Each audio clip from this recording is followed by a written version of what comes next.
Hey, the seats swivel. Yeah. Ha! Love it. See, I turn and look backwards. Yep. Go all the way around.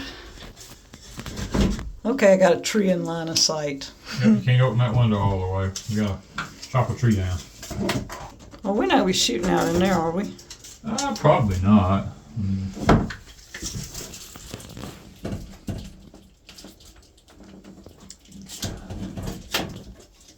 It's a pretty sight. Merry Christmas. Merry Christmas.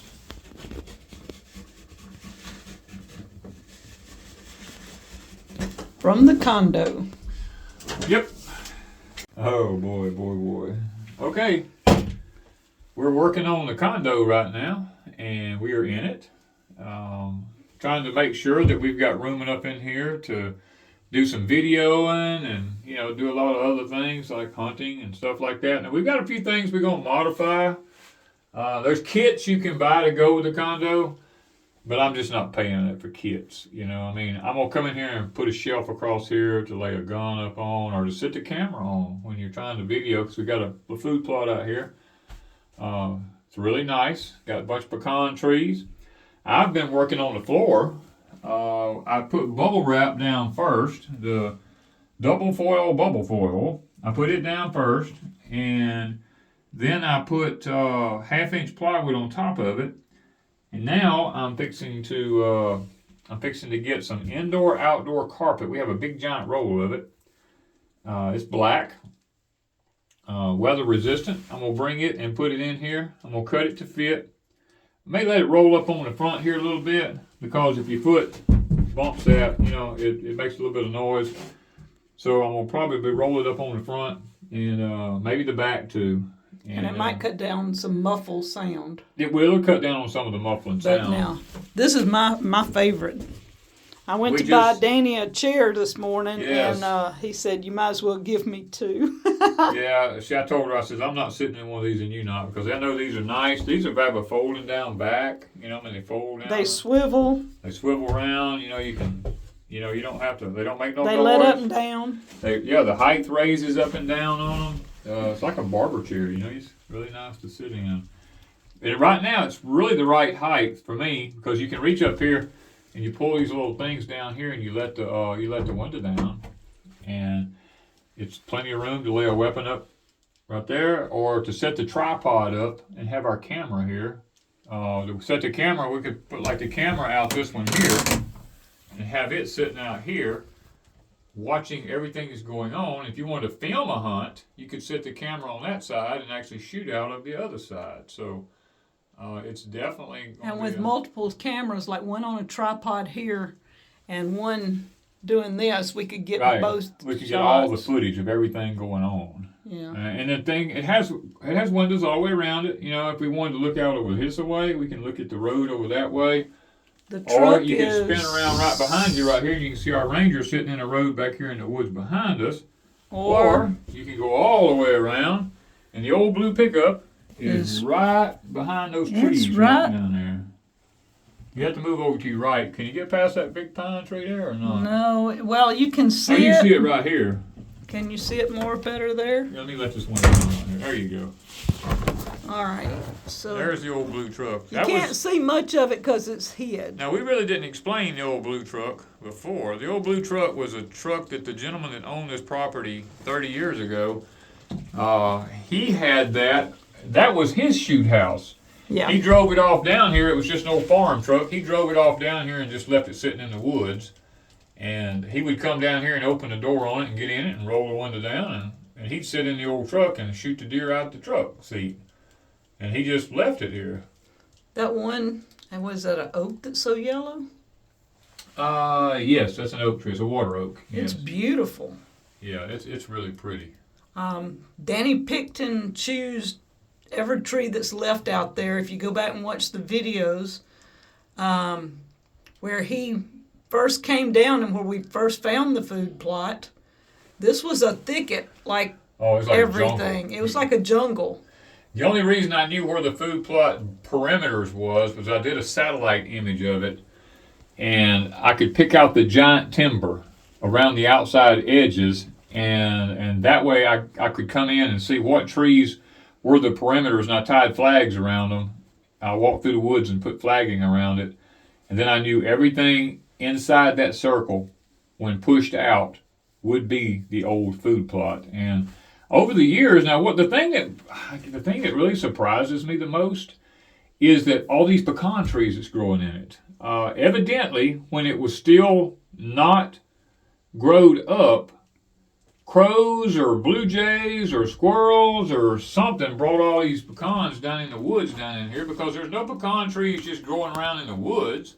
And they're almost spaced perfectly. I mean, I know you left most all of them, but you might have taken some out. I took out. No, I left every one that I found. But the thing about it is all the pecan trees, there's either 2 or 3 of them coming up out of the ground in one spot. They're not just anything tells single. Me squirrels may have hid their little nuts. That's what I'm thinking. Squirrels come down here in the woods and dug in here. Because we have squirrels visit out here off and on. Oh, lots of them. Yeah, they come out. So when you came down here, say 30 plus years ago, what did this look like?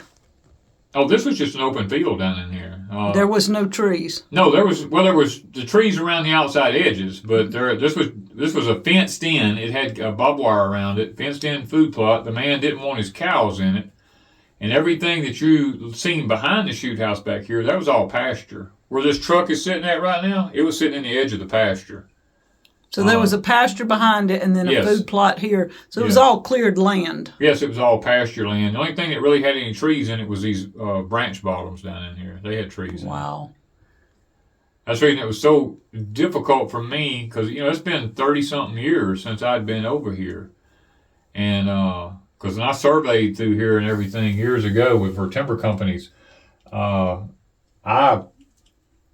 I vaguely, I got to know the man because the land I was looking at joined his, and I got to know him some, and I got to see his property. He showed me things, and we talked, and I got to be friends with him.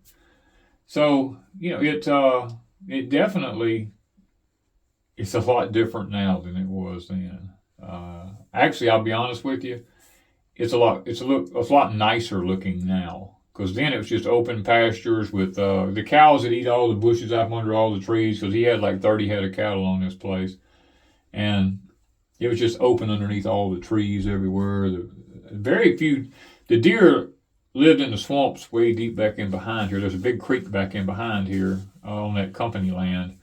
And the deer stayed all off in there, and they would come out in this food plot that he had here in the evenings to eat grass. They didn't actually live on his land because it was all open. It was all pasture, and what the cows didn't eat down, you could look and see everything. If there was a deer anywhere, you could have seen him. There was no thickets nowhere or anything like that. So they lived on the company land, and he would come down here. He loved to deer hunt. The gentleman loved to deer hunt. And so in memory of him, we put this condo up. Yeah. We're going to come down and film some and just enjoy life a little bit, aren't we? Yeah, we are. I plan on doing more videoing than anything else. I think that's I've shot so many deer in my life that we're gonna shoot them with a camera now. And now I'm gonna shoot them with a camera because I don't know. I'm older. I've killed hundreds of deer. I mean, literally, I killed 73 with just a bow and a high-powered rifle. Because I was a long-distance shooter, it wasn't even a challenge for me. That's why I took up archery, because I wanted to see just how close I could get to one of them. And now we have a crossbow. I've actually taken 2 with a crossbow just because I never took one with a crossbow. I've killed one with a hatchet. I've killed them with a knife. I've killed them all different kinds of ways. Shotguns, 22s, high-powered rifles. It's just not a challenge for me anymore. So now the challenge comes: can I video them in their habitat and them not know I'm here, and catch them living the life that they live undisturbed? To me, that's the joy of the whole thing, is being able to do that. Because so many people, they just see a deer out on the road, or they see them, in a yard somewhere or something other, but they never see them in the woods doing what deer do. And hopefully, we will be able to get some of their vocalization. That's what I'm after, is the vocalizing that they do. The grunting, the snorting, and all that kind of stuff, the blading and all that kind of, the noises that they make. They make a lot of noises, and most people never hear them make those noises. Scared the crap out of me the first time I heard it. Oh, I know. I remember that. That one went to blowing and snorting and scared Miss Wanda to death. So Merry Christmas, baby. Yep, Merry Christmas to you too, Miss Wanda. We've been waiting many years to have one of these, and finally the Lord made it where we could have one. And I hope that from this point forward, if I can finish everything that needs to be finished, I got to get it anchored to the ground. And build a platform outside. And build a platform outside this door, because we're too old to be climbing up a steep ladder like that. And try to open the door and get in here and everything. And so I'm going to build a little platform out here. And I'm probably going to use the Trek wood, because... We already have some We got stuff. a pile of it over, at Deepsouth. We got a bunch of it. So we're going to make it happen. And then we've got our nice camo... We have a bunch of camo burlap that I'm going to actually use to hide our background from some of these windows in here and stuff like that. Because they're not tinted or anything. No, they're not tinted or nothing. But we have our camo overalls, our hunting overalls that we have. So if it's not too bad, we can come and stay with just camo jackets. But we do have the overalls. I think our body temperature in here will keep it. Because there's two of us in here, I think our body temperature will keep it warm enough that we won't have to worry about it. And this is facing southwest. So most of our cold weather comes out of the north, northeast. It doesn't hardly ever come out of the southwest. So we've been sitting here for 10, 15 minutes, and I'm actually getting hot, and I ain't even got a jacket on. Well, what I was going to say, the wind didn't even come in this window, but one time it's like it shifted and came through the window. Otherwise, it's blowing in a different direction. It's coming out of the north. Yeah. And it swirled around a while ago. It got a little variable a while ago, and you could feel it coming in here. All right, you ready to get out? Yeah, I got to get out. We got to figure out how to get down those steps. I got one more piece of plywood to cut over here to put on the floor by you, and then we got to go get the indoor-outdoor carpet and get it cut and put down. And we'll be... I got a few lag bolts I got to put in and stuff like that, and the legs and stuff.